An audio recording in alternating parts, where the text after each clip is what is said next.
in being a gabbai for on Shabbos continues today. We're in Reish Pei Beis. We finished the Aleph last time, which talked about introduced the topic of Hosafos on Shabbos for the Aliyos.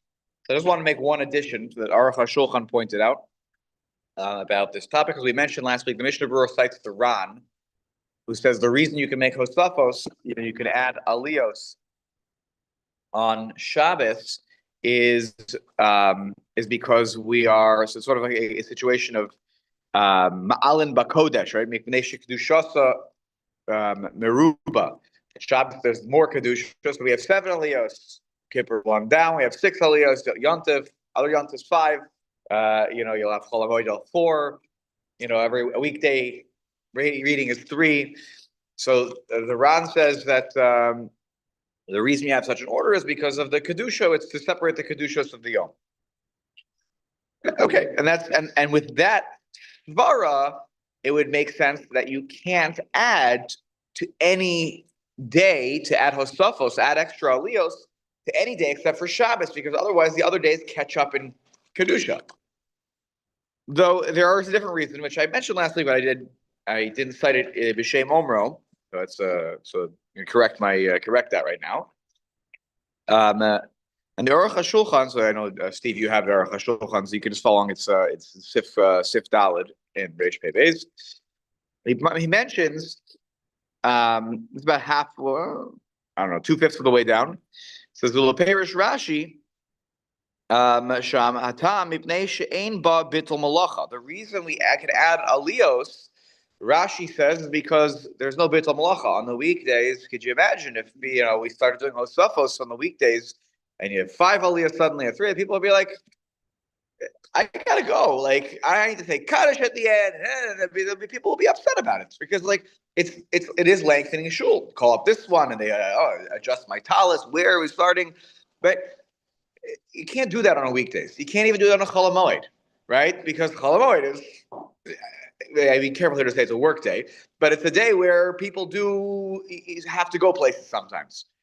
But if you apply Rashi's logic, though, then to add Aliyos, to have Hosafos on Yom Tov or Yom Kippur, what bittul malacha? There's no malacha on those days. So it would actually make sense, according to Rashi, that you could have Hosafos on Yom Tov and Yom Kippur. And he actually points that out here.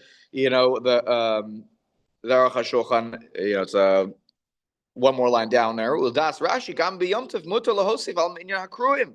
Kevin she'en bo bittul malacha v'cheinu das Rambam. The Rambam paskins the same way. But according to the Ran, it only makes sense on Shabbos because otherwise you run into a Kedusha problem that now Yom Tov looks like it's Shabbos in terms of its level of Kedusha. And therefore the practice is we are because the way that Chazal differentiated the kedushos of the various special days in our calendar, Shabbos is the holiest of all days. 7 aliyos, it gets the most aliyos. What is the next on the power rankings of Yom Tov? It's Yom Kippur. And so we have 6 aliyos on Yom Kippur. Then other Yom Tovs are they're holy days. You can't do malacha. Though, by the way, you can do some. By the way, you can even see it there. You can cook on Yom Tov, right? There's certain things that are permissible. It's built in. It's built into the into the system, right? Whatever. It's like in Parshas Bo that you can cook on Yom Tov. That's the source for it. Not every shul allows that happen. They won't even do a Hosafa on Shabbos. Yeah, we'll talk about that in about 30 seconds. Very good. So I love how you're anticipating. That's great. Yeah. And by the way, we should have said at the beginning of this year that our learning today, Leilu Nishmas, Eti Rivka Bas Eliyahu Tzvi, 50-yard site today. So that's why he says here, aside from Simchas Torah, we don't add on Yom Tov because out of respect for the Ran's opinion. But on Simchas Torah, we forego the Ran's opinion. Let's be honest. We have hundreds of aliyos, on Simchas Torah. And that's because, as we read last week in the Mishnah Berurah, it's a day where we're trying to be. Where is it here? It's Sifkat and Zayin. If you're looking at the Mishnah Berurah, it's Kadeshi Yizke Kolecha Likro Batorah Be'ez Siyum HaTorah. We want everyone to feel a part of the conclusion of the Torah. It's a way of being mechabed the Torah as well, and so that's why we do it. That's why we follow like like Rashi and Rambam that we can add on Yom Tov. Otherwise, we could never do such a thing. There wouldn't be room to permit it. Okay. By the way, Yeah. according to the first pair, he said that it, because of Kedusha, right, Shabbat, yeah, I mean, Mhm. right, Mincha, how does that sort of fit into that market? Shabbos Mincha? Yeah. Shabbos Mincha was an extra addition. This was an addition by Ezra. Okay? Ezra Beis Dino established that as in order to prevent those who would use Shabbos afternoon as like Yoshevei Kronos. They would sit and they would gossip and this and that. He said everyone should come to shul and hear a little Torah. It was never meant to be thought of as like the kriya of the day, right? So it has a very different function. In the same way that Monday and Thursday's placeholder is, we don't want to go 3 days without some public Torah learning. So but on Shabbos and on Yom Tov in the morning, that's the time when we read through. Again, in Shabbos, we're reading through the parsha. On Yom Tov, it's reading through the established kriya of that day that has to do with whatever the day is. So Shabbos afternoon was a later addition. It's not a part of that calculation of the 7, 6, 5, 4, 3, and you can never have a public laning less than 3 though. So it's meant to be a little something, but not meant to be more than that.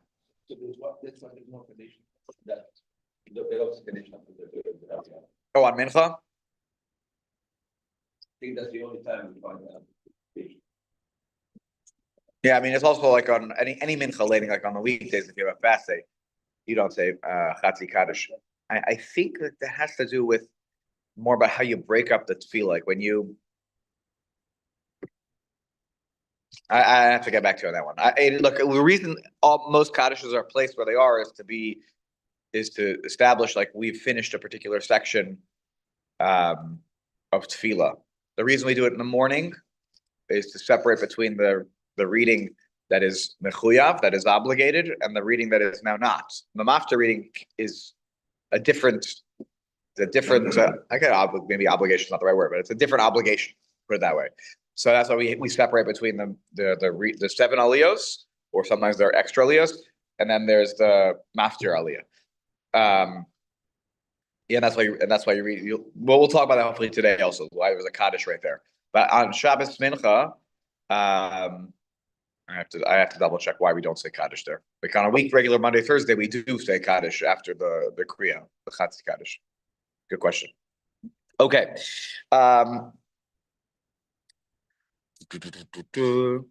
One more point here from the Aruch HaShulchan that I thought was very interesting to add from our discussion last week. We mentioned that in the time of the Mishnah, the first person used to get up, the Kohen used to get up, make Baruch Hu, make the bracha for the before laning, and then he would lane, and then another guy, Levi, would get up and lane, and then Shlishi would get up, and then all the way until the end, the last 7th aliyah, then they would make a bracha to close out the Torah reading. During the period of the Gemara, that already had changed, that each person would come up and make a bracha on their own. And we talked about that was because people were coming and going, and they didn't hear the bracha, so they wanted everyone to hear a bracha at some point. All the people in the Kehila. The Aruch HaShulchan points out to the end of Sif Hey, he points out, he says, it would actually make sense that we today have to do this. You have to stop and have everybody make a bracha. Because what was the style of laning? Each person who got up laned themselves. So imagine if today you didn't have brachos, except for the first guy and the last guy, what would happen? He says, when the Baal Koreh is laning, he doesn't make a bracha, he just comes up. What does he do? He's standing there. It's like, he comes up, he stands very nice, he moves to the side, next guy stand there. how do I know that it's your aliyah? Right? So he says you have to stop it. Everybody has to make a bracha for Birchas HaTorah before and after. Otherwise, it's not even clear that the person came up and did anything. So that's also just an important piece of the svara that we have to mention here. And to your point, Mike, we mentioned a little bit last week, but yeah, there are communities that did not want to add more aliyos on Shabbos, and the reason is because they felt that in the origin story of Kriyas HaTorah, there was only one bracha said, one before the first aliyah and one after the last aliyah. And so, okay, Chazal made a takana. We established we do each aliyah, we make a bracha. But then, if we start to add aliyos for no good reason, this one needs an aliyah, and that one needs an aliyah, and this one's this is 50th birthday, and this one. We're adding brachos that don't need to be made. So he says, it's karov lios brachos levatalos, because that bracha wasn't. So he said though, but the Aruch HaShulchan says, and you'll like this, Mike. Okay, he says, no, this is the Sif Vav, Steve, in the middle, second column on the top there. He says, "Mikol makom lo niskabla de'azov v'rov haposkim lo yiskimu lazeh." Most poskim didn't accept this. It doesn't make once we are allowed to do osafos, you're allowed to do osafos. And Sharei Bisman HaGemara, because when the Gemara they already said that each one should make an aliyah, so they were already doing some host. They were already making more brachos. V'chein hamin, if you go down a couple lines, v'chein hamin hakapashu. This is the widespread minhag. Ve'yeshehin higu shelo yosifu yoser mishlosha. Some have a minhag not to add more than 3, so you shouldn't have more than 10 aliyos on Shabbos. This comes from the Eliyah Rabbah. That's aside from the Maftir.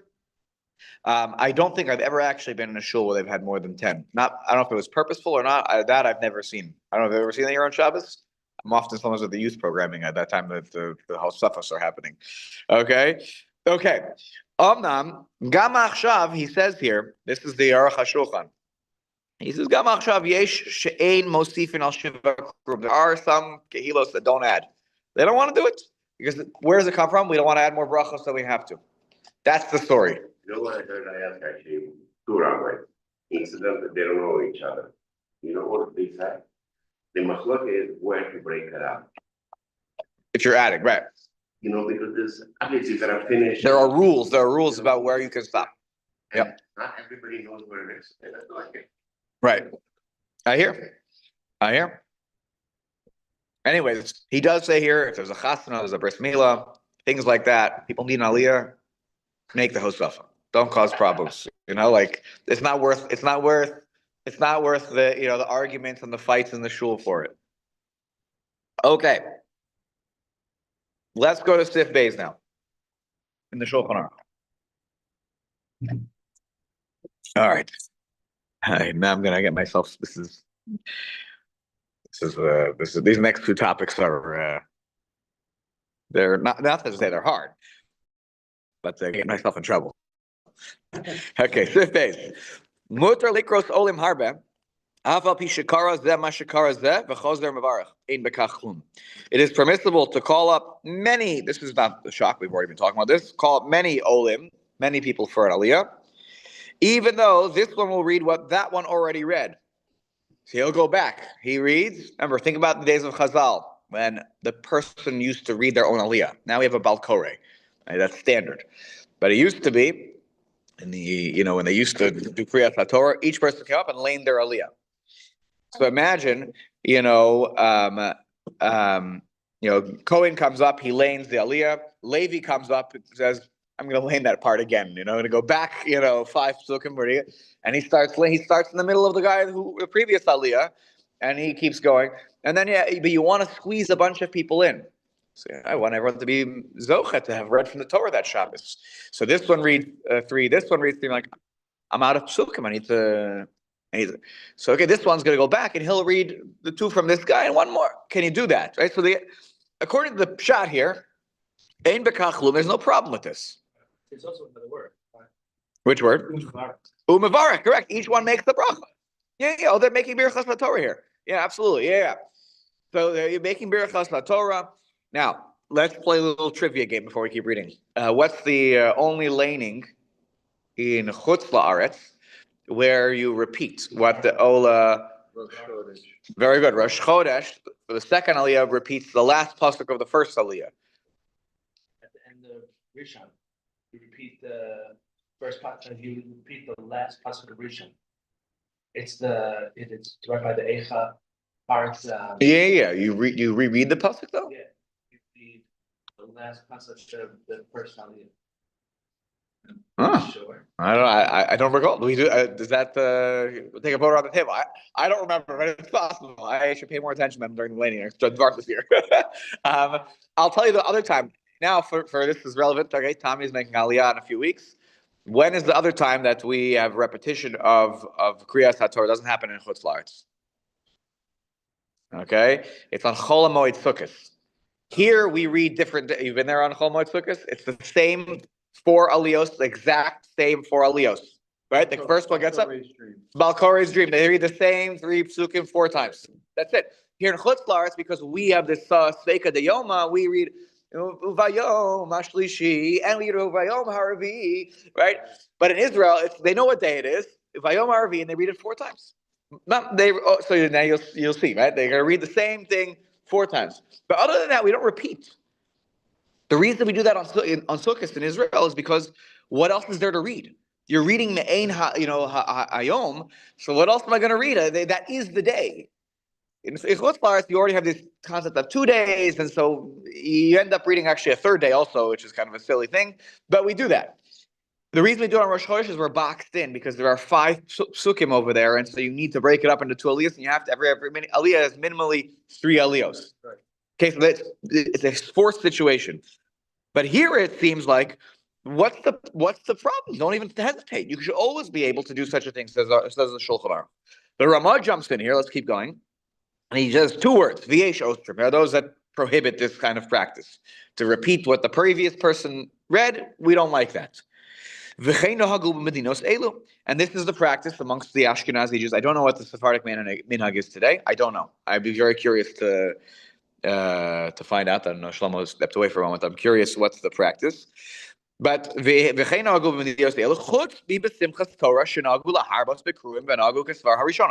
was the other exception.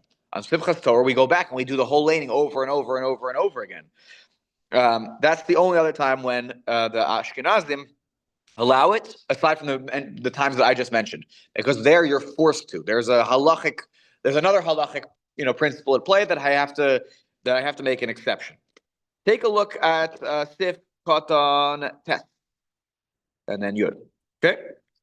Ein bekach klum. This is a Shulchan Aruch's opinion that no problem. You can add as many, and they can go back and repeat. Umikol makom eina ole min haminyan.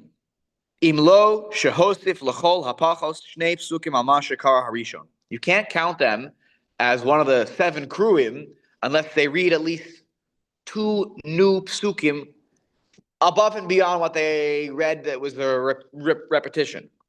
Okay? The avad ola leminyan, because then at least minimally it counts, for towards the number of aliyos. So kamosha kosav v'sof simin kuf lamed zayin, and he says that like we wrote at the end of simin kuf lamed zayin. If you go to the end of kuf lamed zayin, you'll see there that there it sounds like you have to add 3 psukim minimally. So it's funny here. The Mishnah Berurah over there says 3. Here he says 2. So how can we perhaps explain this? So my extra comments in number 19, if I know, Jeffrey, you have that addition.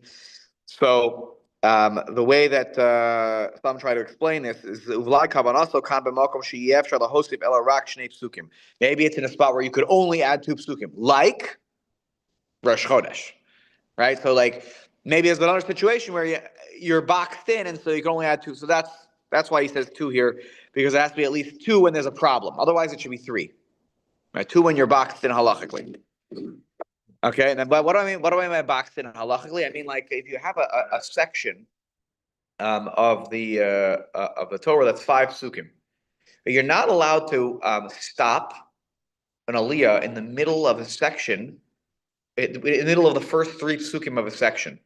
So if, let's say you start in the middle of the section of korbanos musafim, you stop 3 psukim in, you stop 2 psukim in, like you were reading the previous story was whatever story, and then two psukim into the next story or the next inyan, you can't stop there.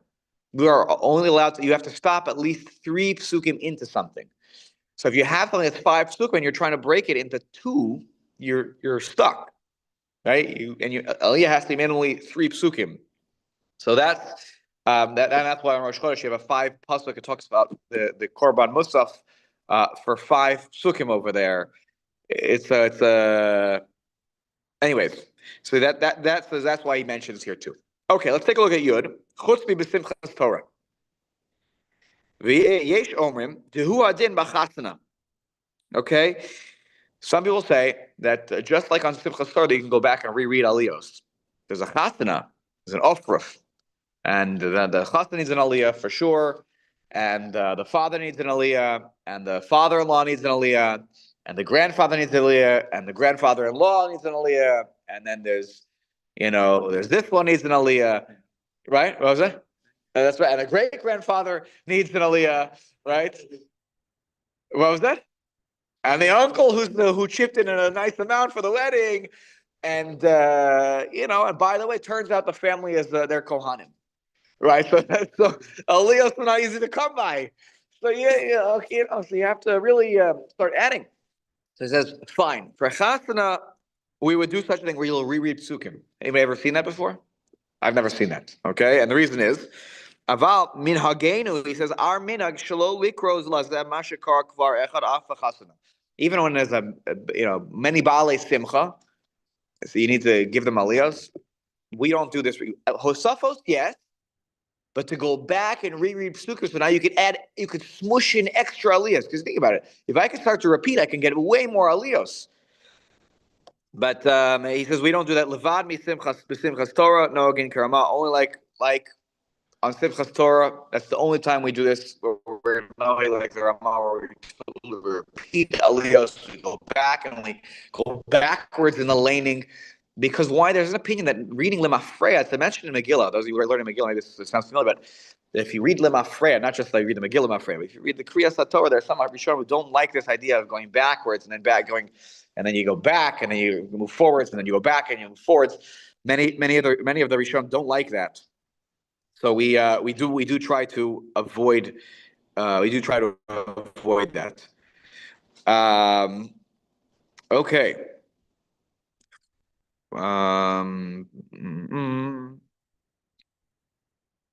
Just looking, there's extra comment here. Okay, fine. Let's keep going. Let's go to Sif Gimel. Upstairs, yes. Oh, I say, man. I see you joined. We're in a Reish Pei Beis Sif Gimel. Okay, and you're on mute, so I can't hear what. Again, I know you're on mute, so I'm not able to hear what you're saying though. So just Reish Pei Beis Sif Gimel. That's where we are right now. Okay, so. Okay, Rav. Good morning. But you left off the last 4 words. I think you didn't Which read word? them. Levad b'simchas Torah nohagin kirama. No, it says Leminyan Shiva Afilu Katan. Oh, we're gonna get there in a moment. Sif Gimel. Oh, we're about to read this right now. Hold on, don't worry. I know this. I'm about to get myself in trouble right now. Okay, here we go. Sif Gimel. Hakol olim leminyan shiva. Okay, everyone is eligible to be called up for the 7 aliyos on Shabbos. Afilu isha v'katan she'oreh mivarchim. Even a woman can get one of the aliyos. Even a katan, even a minor, can get one of the aliyos, as long as they know to whom they are blessing, that they are making a bracha to HaKadosh Baruch Hu, right? So far, we're going to box you out in a second, so don't worry. Aval Amru Chachamim, and this is from the Gemara, and I believe this is in the Gemara this is in Megillah, right? See, those of you who just did Megillah, you learned this recently. Did it come up in or this is on Chaf Aleph? Okay, I'll tell you why this is a big. Before I even read the line, the reason that the line I'm about to read and the line I just read is a big deal is because many not men. There are those who have said and stated that women should be able to receive an aliyah based on what I've just read so far. By the way, they should be. I didn't get to the chutz yet, okay?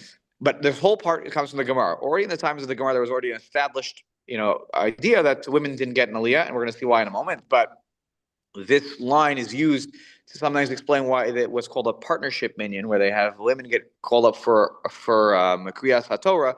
I believe I'm not holding in all the svar, but they say, "Oh, this is the line where." That tells you that women can also get an aliyah. Though the problem with that is that it also, one sec, is that it also from the Gemara already was established that women don't receive an aliyah. And we'll talk about why in a moment.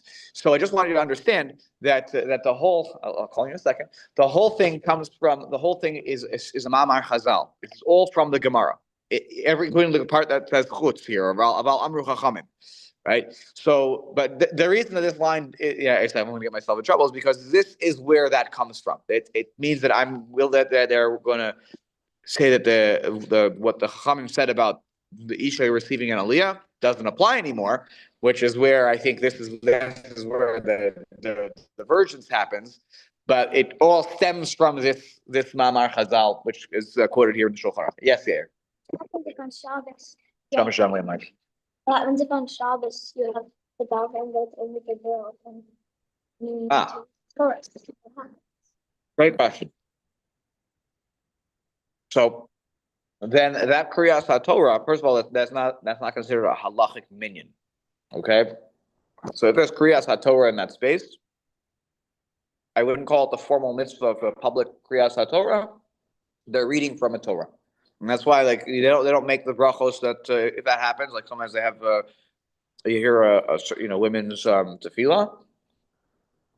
They're not reading as if it was a Kriyas HaTorah with Baruch Hu and they're saying the bracha before and after. If you're just reading from the Torah, that's a different question. By the way, there are those who are not comfortable with that either. But that when that happens, it is not being done under sort of the public Kriyas HaTorah, where there's aliyos and whatnot. It's I would call it public limud HaTorah. They say something else, right? They don't say. Yeah, there's something else. Right? There is something that. Right, but it's not. But it's like a pasuk, like it's learning. So it's not. There's no bracha that's happening there. So I'm just explaining. So, one second. I want to continue here. Okay? So let's just finish the statement now. About Amru Chachamim, Isha lo tikra b'tzibur b'nei kavodat tzibur. The sages said that a woman shouldn't read in the tzibur because of kavodat tzibur, kavodat tzibur. It's not coveted for the tzibur. I knew someone was going to say that. Look. Right. That's not actually I don't think it was brought up, by the way.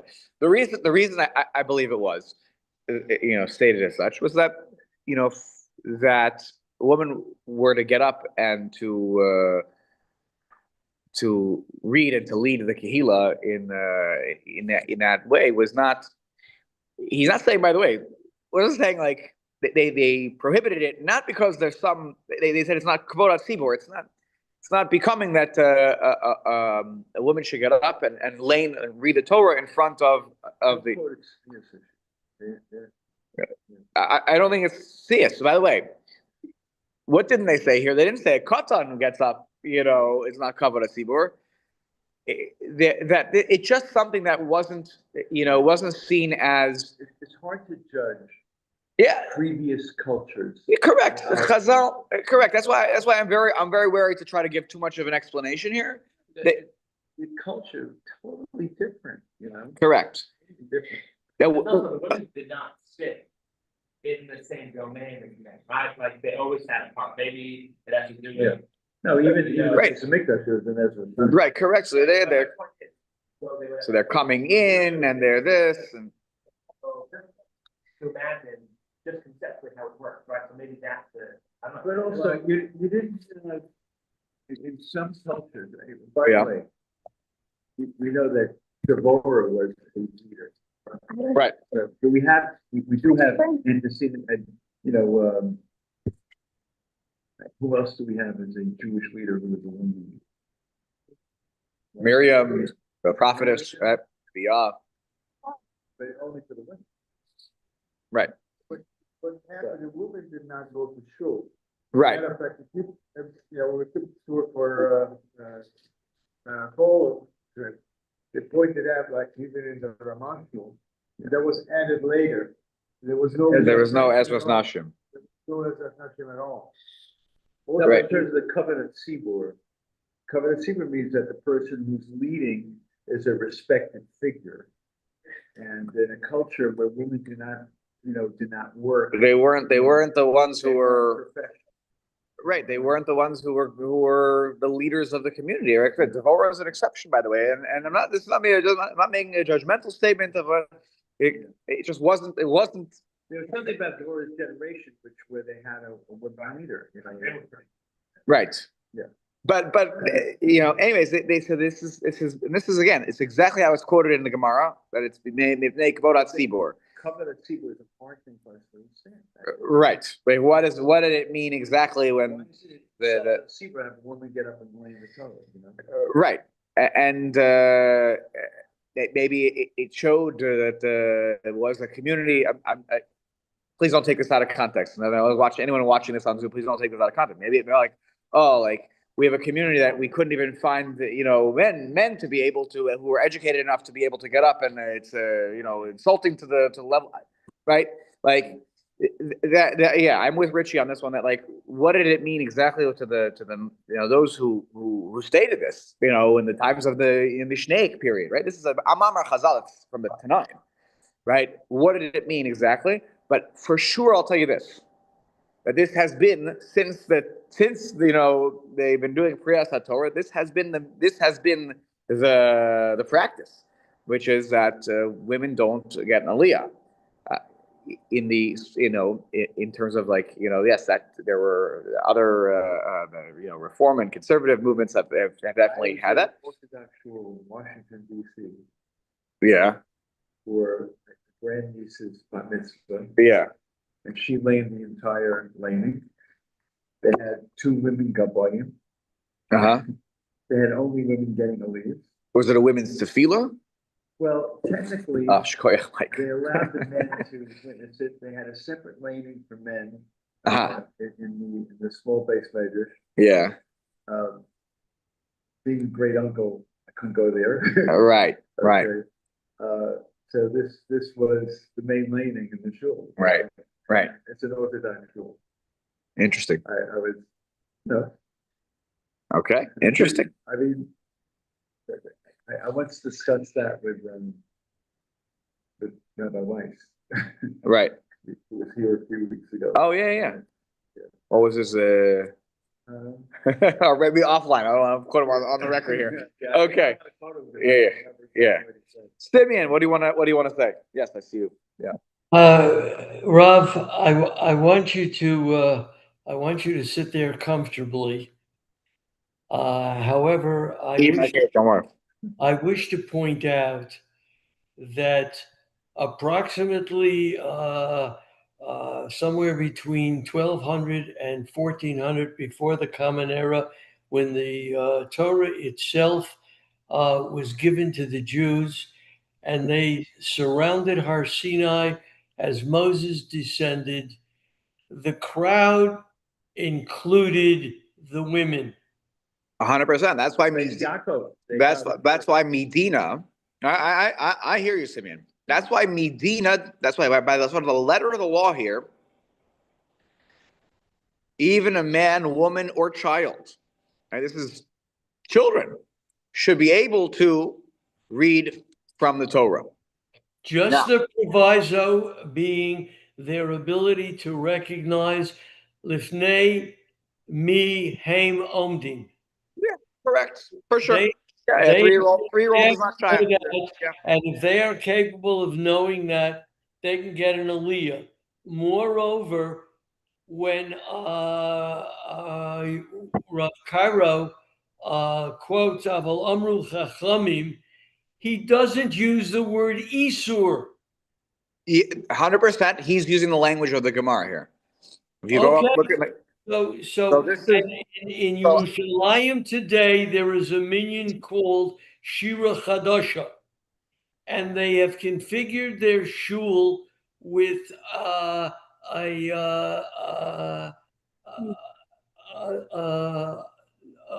yeah. It's like the Kriyas Torah happens in between. You can enter from both the men's section and the women's and section. the women's section. It's surrounded with a mechitza. Correct. It's Yeah. surrounded with a mechitza. So, yeah. I think today, like in our shul, we have women that are educated, that are attorneys, that are very, very knowledgeable. They learned in school. They went to school. They learned Torah. They learned Gemara. I think it's improper. It's improper to hold them apart. So here's what again, this is what I said. I knew today was going to be a tough year because I was getting myself in trouble. Again, I'm just telling you what Chazal said, and here's what I'll say, because this was a hot button issue when I was in Smicha. It was a hot button issue because partnership minyan, like the Shira Chadasha that you're describing, were becoming a little more popular. And without naming names in terms of who was sort of giving sort of halachic backing to that movement, I remember it was a different someone from Bar Ilan in Israel. I'm happy to say it when I'm not being recorded here. I don't want to get myself too far in trouble today, but I remember Rabbi Weider, who was my Rebbe. I was in a shir. People always think of, he's making Aliyah, by the way. And, people always thought of him as like, oh, he's the Mekil. And he's actually not, I see him as a very straight shooter. He holds to his Tzara, and that's his Tzara. He doesn't know his, whatever. So I remember he wrote a whole article in response to this. It was maybe in Tradition. I don't know where it was. And it wasn't Tradition. It was a publicly, shared article. And they said, look, because he understands where this comes from with sympathy. Like, I get it. I get everything that Simeon just said. I really do, right? And I think that having women, and we're going to talk about it here, that there's perhaps an idea in Masechet Sofrim that women are in some ways mechuyavos, just like men, to hear Kriyas HaTorah, right? That they should be engaged and connected to Torah, and they should learn Torah. We have so much Torah now for women that didn't exist in one generation. Right, and it's incredible because they need to be connected. They were also at Har Sinai, right? As as was stated by Simeon. But at the end of the day, Chazal made this decision, made this decree, and you can't look at the last part of that phrase about Amru Chachamim Isha Lo Tikra B'Tzibur. Lo Tikra means they shall not read, right? They shall not read from the in the Tzibur. Now you say, well, but does the reason apply? This is the whole question about that comes up in many halachic areas. If the reason doesn't apply, can we say that the law doesn't apply? Yes, there are circumstances in halacha where sometimes we say that, but it's. I remember Rav Shechter once telling us this, in a shir, not in this context, but in general, that unless Chazal tell you that it doesn't apply, because when the reason doesn't apply, we don't apply that. We assume that the rules are on the books, like laws in any other country. By the way, a law could be on the books in the United States of America and say, well, the reason for this law is long past. We should change the law. Okay, we have to change the law, but the law is the law, and this has been the long-standing law and practice of the Jewish people since at the very least since this was stated by Chazal. And as much as I really, this is not me saying like, oh, people are that I get it, I really do.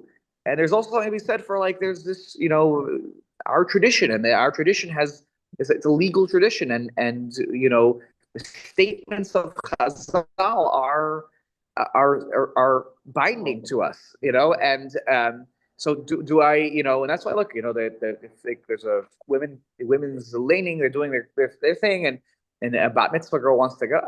That's a different story than like Kriyas HaTorah being, that's different than the Kriyas HaTorah for the tzibur. That's amazing. That's learning. That's a woman who's able to show I can connect to the Torah too.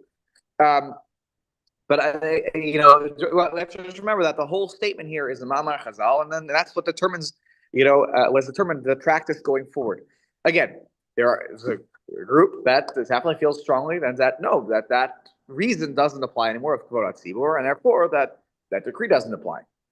And that's where this whole machlokas comes from.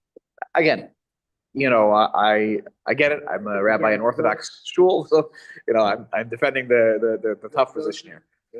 Those societies do not have women in professional roles. Mhm. Do not have women in leadership roles in politics. Roles that women have entered into in the last 100 really only the last Half a century, yeah. So, This wouldn't have been. We would have been sitting here if we were sitting in this year 100 years ago. No one would have batted an eyelash, and we would have kept going. Right? That's the reality. my Haredi rebellion, he asked me, because he has a very Haredi shul. Yeah. He asked me, and by the way, and I designed this shul. Yeah. And he told me, he said, the women have to be able to see exactly as the man. Right. But you can't see the women. Okay. So they have Design the glass, the one-way design looking glass. with, like one-way glass, it's like, exactly, and we specially designed mechisa you couldn't see through, but women could hear and they could see perfectly. Right. Okay. He said, I want the women to hear whatever I have to say. I want them to be part of the davening, but total sneers. Right. Sneers was the issue.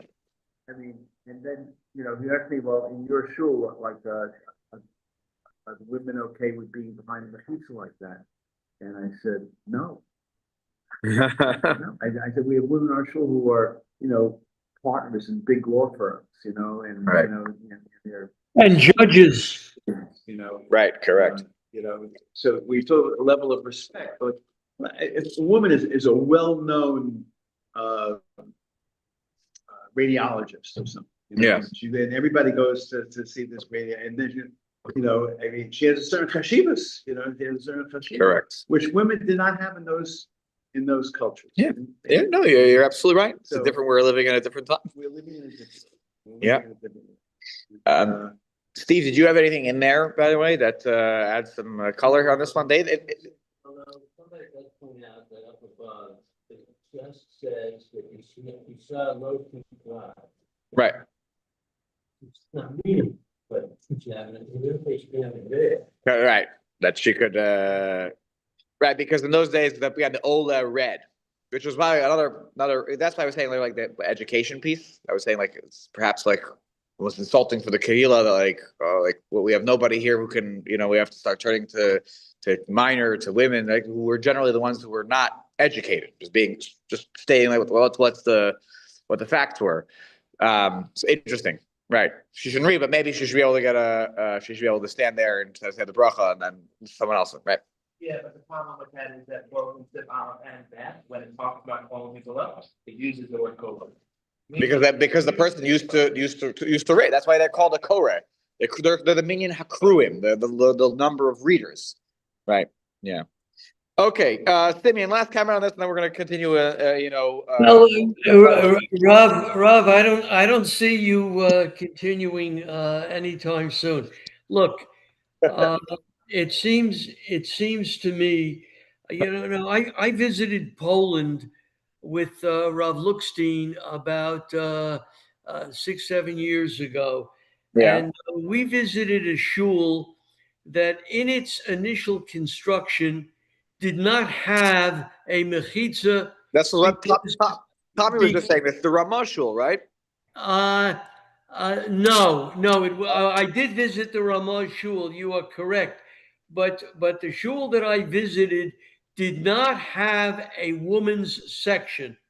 Right. Because women did not go to shul in the 1400s in Poland when that shul was initially built. Correct. But after a passage of time, by the time it reached the late 1500s, the shul was expanded to include a women's section. Yep. And if you're going to tell me that women have to be knowledgeable, then if that's the case, I could tell you that if you look at the list of men that had aliyot this past Shabbos, I am certain they would not qualify. You have many men that are uneducated and do not know and do not understand. 100%. I'm not going to argue with that. All I'm trying to point out is if a woman has to be educated to have an aliyah, I would agree. But then that law must be enforced by men as well. Yeah, look, that's not, the education piece isn't the standard. But that's why, by the way, today we have a balkore, because generally speaking, people are not knowledgeable enough to lane, just, we'll call you up and you'll lane, right? That doesn't work anymore. So we have a balkore, right? And the reality is that it's not about education level. I'm just saying it could have been, I'm just saying, perhaps where did this come from in the days of Chazal when they said this, right? That of who are the people who may have been literate? Most of society was illiterate. The few people who weren't illiterate, who could read from the Torah, were usually going to be male.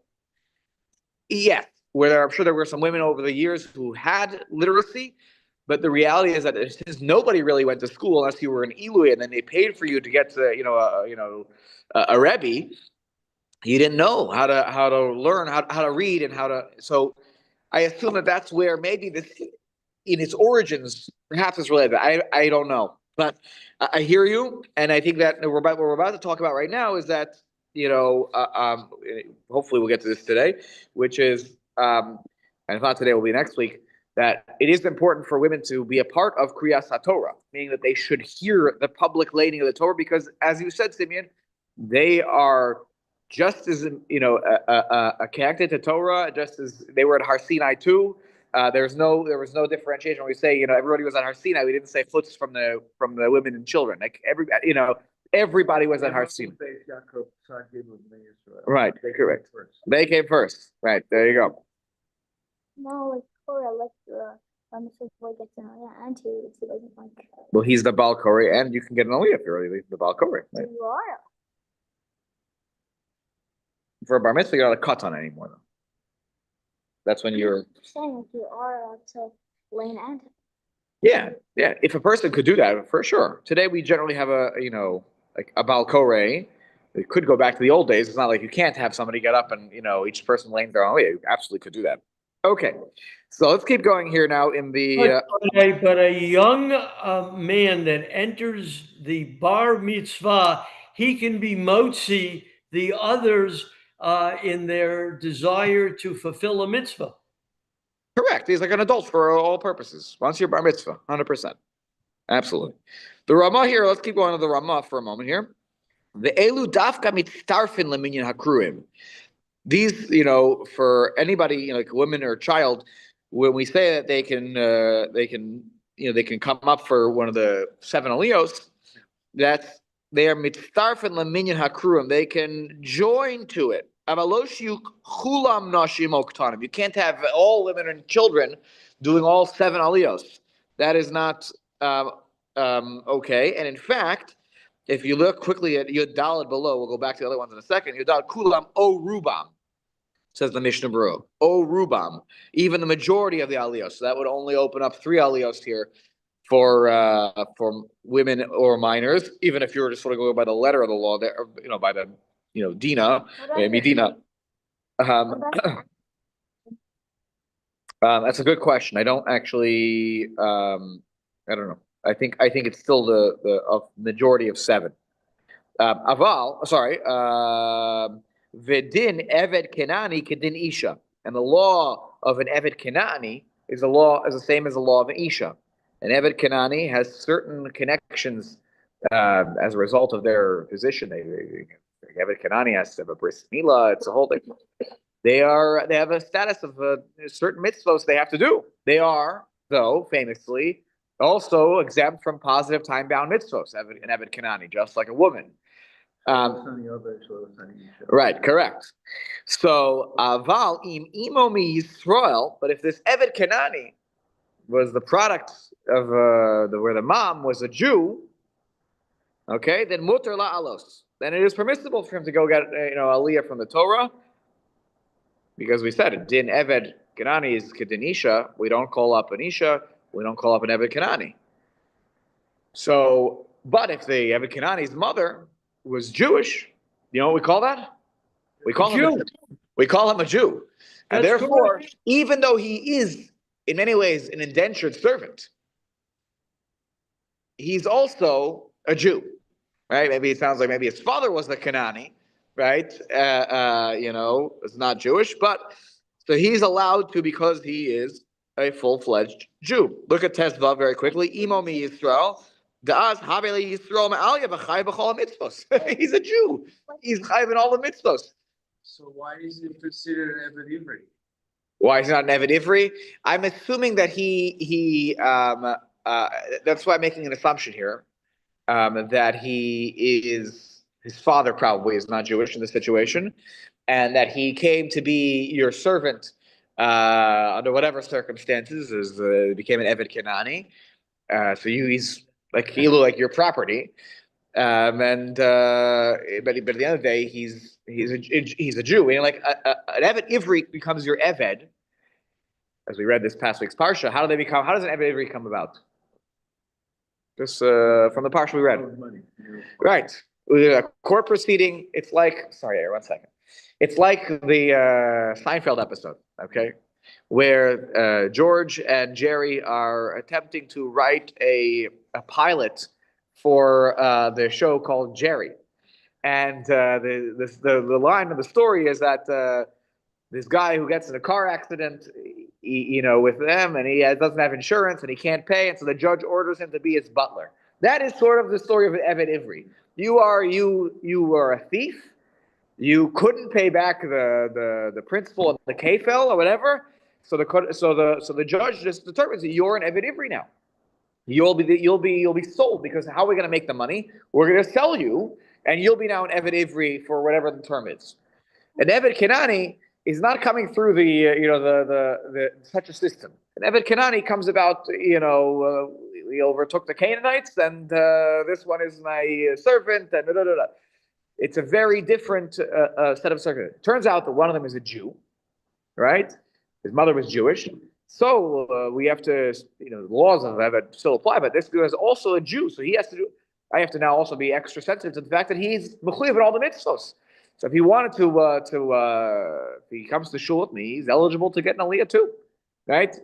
So it's an interesting circumstance I never heard of until this example here of like thinking through a case of an Eved Kanani who's a Jew, right? It's not such a normal circumstance. Yes, Yair.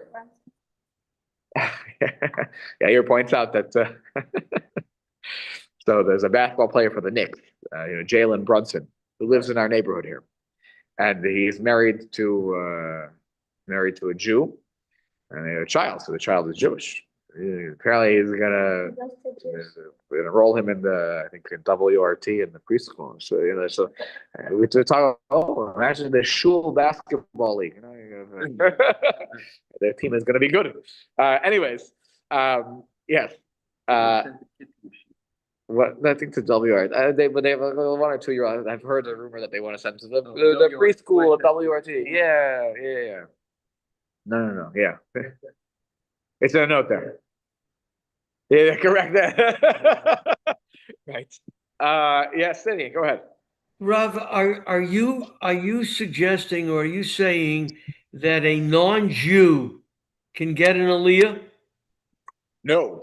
This is an Eved Kanani whose mother was Jewish. He is Jewish.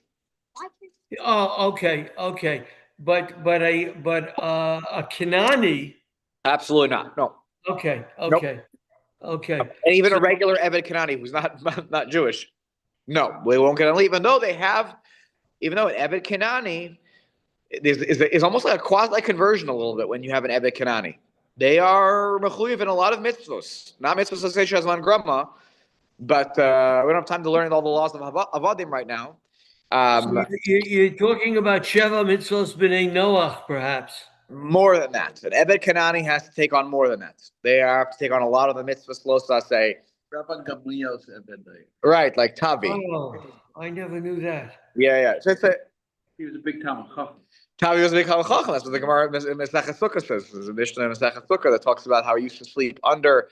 He used to sleep under Rabbi Gamliel's bed in the sukkah because he knew I'm putter for mitzvahs. So I'm not going to use any extra space. I'll sleep under the bed because he knew he wasn't mechuyev in sleeping in a sukkah in the positive mitzvahs of yeshivas sukkah. But Eved Kanani is again, we don't encounter these halachos in our day-to-day life anymore. But the laws of Avadim, which they would proclaim to be no expert on. But an Eved Kanani cannot get an aliyah except if their mother is Jewish. Okay, keep going on the Ramah here. That's not even a question, because if his mother is Jewish, he is a Jew. He's Jewish. By birth. Correct. Yep. Agreed. Correct. When you are one of the kruim, you're reading from the Torah, it is prohibited to read with an uncovered head. Okay, barosh meguleh. Okay, we'll talk more about that, what that means. Yes. Right, so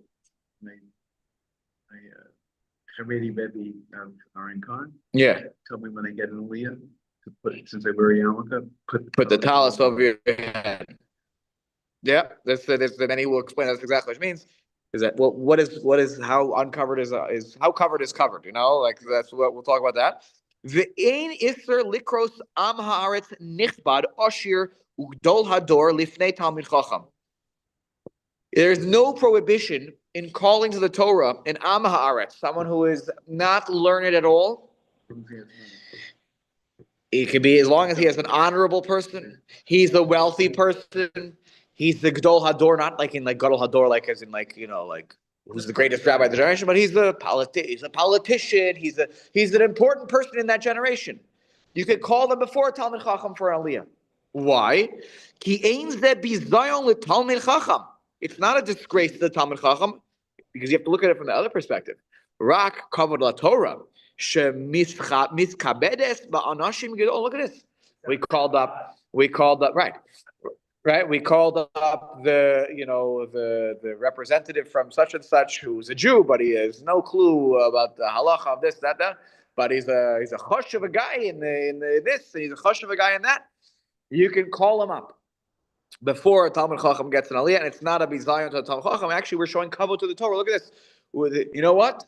The gedolim in politics, the gedolim in philanthropy, the gedolim in this, they come to the Torah.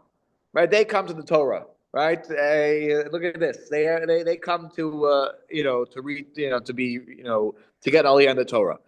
Umamzer muter la'alos l'sefer Torah. A mamzer, which is the product of a relationship which is prohibited, that is on a level of kares or worse.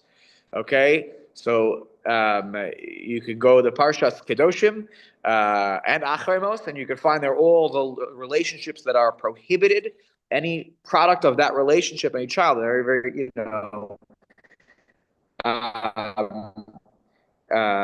can even just think, if a man is with the Eshes Ish, right? So she's married to someone else, and there's a product from that relationship. That child is considered a mamzer. So even a mamzer, the mamzer is Jewish. There are restrictions for that for a person that's a mamzer in terms of who they can marry, but they are a Jew, and therefore they are permitted to get an aliyah. V'ayin le'el b'simin kuf lamed vav misay their hakurim, and then the more law about the laws of Kriyas HaTorah and who should get called up first, and this that. This comes up earlier in Shulchan Aruch. Now I'm just going to point out that I know I'm way over time. Take a look at Yud Zayin, and then we're going to go back next time. We're going to talk more about the katan question. Can a katan in our day and age get an aliyah? Right? Can Yair? So Yair is 10 and a half. It'll be 11 in May. Right? Can he, if he's ready to lane, he knows how to lane? Could we call him up for an aliyah? Can you tell me now? Well, the next week I have to keep coming back for more. Why? But I want to read Yud Zayin here about the question about the mamzer here at the end. Okay. And we'll also come back to the whole issue about Rosh Meguleh. That's an important one, just practically to talk about. We say it's mutar la'alos for the mamzer to get an aliyah. Yud Zayin. Shaharei hu chayav b'chol hamitzvos. I'll explain it before. I'll explain it to you a little bit afterwards. Shaharei hu chayav b'chol hamitzvos shebatorah keshar ish Yisrael. The reason he can get an aliyah is because he's obligated in it, so it's like any other Jew. Doesn't matter. Yes, he has restrictions in terms of who he can marry, but he is at the end of the day completely obligated like anybody else. And my extra comments here is on page 19, number 29.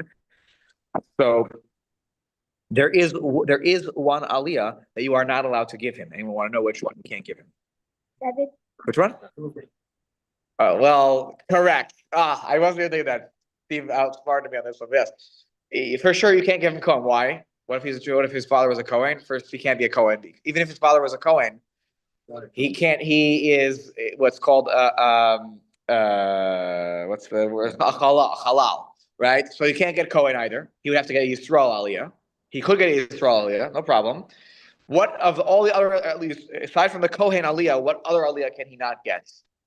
There's one other Aliyah. Maybe the Torah, the Luchot. No. Yeah, very good. He says, he mentions here, right? The Kaf HaChaim writes, Kishikonis Parshas Lo Yavo Mamzer, right? The Kaf HaChaim writes, Shelo Lahaloso Kedelo Levaisho. You're going to call attention to this person, embarrass him. He has to hear as he's getting the Aliyah, the law that he can't marry. So it wasn't, the person who's in that situation, it wasn't their choosing to make a bad decision. They are the product of a bad decision.